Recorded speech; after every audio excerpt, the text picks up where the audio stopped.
We know that this dual citizen was born in Hong Kong, that he's got Australian citizenship. We don't yet know exactly what his name is, although there's plenty of speculation within activist circles about who it might be.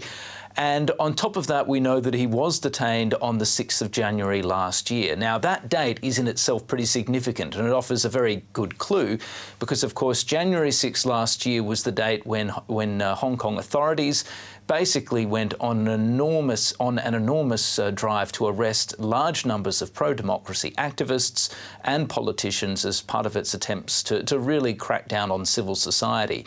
So that means that this individual who's been detained is most likely, perhaps almost certainly, a member of the so-called Hong Kong 47. Now, we also know that after he was arrested, he was bailed. He then, though, had to go back to court about 7 weeks later, and he was then arrested once again, put in jail, which is where he remains, and told that he was going to be charged with subversion under the sweeping national security law. Now, that's actually quite a serious offence. The NSL, as it's known, is very broad, intentionally so. It's also very vaguely worded, but it contains really heavy penalties, and conceivably this gentleman may, if he's convicted, be facing a penalty of several years, perhaps even life in jail.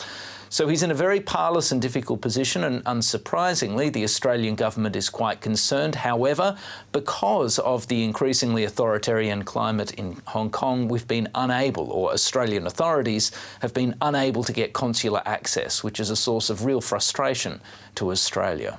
Yeah, perhaps authorities here felt it was going to be different because it's Hong Kong and not China itself. Well, look, historically that was the case. I mean, for a long time, Hong Kong was a bit of a grey zone on this front. Now, it's true, of course, that China, including notionally Hong Kong, has always maintained that it doesn't permit dual citizenship, but there was always a little bit more of a grey zone in Hong Kong. Some discretion was applied for some Hong Kong residents who were also dual citizens, and in the past we do know of instances when people were prosecuted for crimes in Hong Kong who were dual citizens who were then given consular access from their second country, if you like. That is no longer happening. Carrie Lam and the Hong Kong executive declared last year, as part of a broader crackdown, that it would no longer be recognising dual citizenship in any way, that it would no longer be allowing dual citizens access to consular help. All of this speaks to a broader repressive climate within China and within Hong Kong, which is in some ways unravelling when it comes to its, its civil society at really breakneck speed. So unsurprisingly, Australian officials haven't been granted access to this man, and there's no sign that they will be granted access. Again, this is not surprising, but it is a pretty profound pointer for the direction that Hong Kong is heading. Of course, relations between China and Australia have been quite strained. Do you think this could make matters worse? Look, it certainly won't help.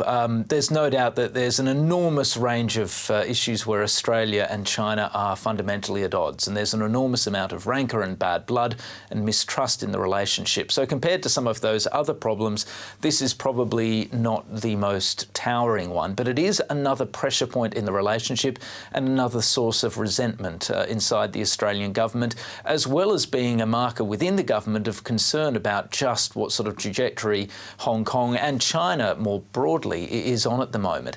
It's also interesting to reflect just momentarily on how comparatively open the Department of Foreign Affairs and Trade is being about this case. Now, of course, it was within its power to simply say no comment. This is a consular case. We don't want to be drawn on it.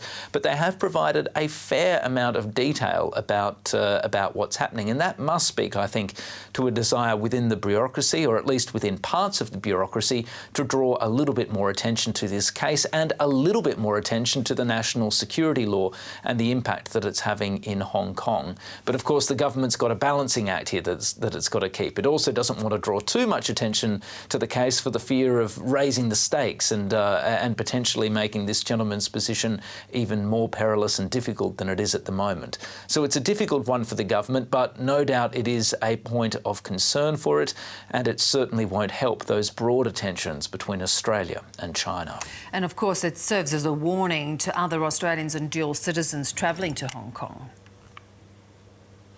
Yes, that's right. Hong Kong has changed. Now, this again is not surprising, and DFAT's travel advice on this point is very clear. It's in no position to offer any assistance. And we've also been told that several government agencies have been informally offering very similar advice to Hong Kong activists, including those with links back to Australia.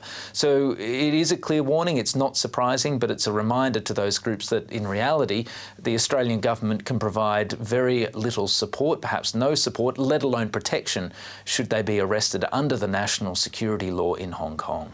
Great to talk, Stephen. Thanks so much. Thanks, Beverly.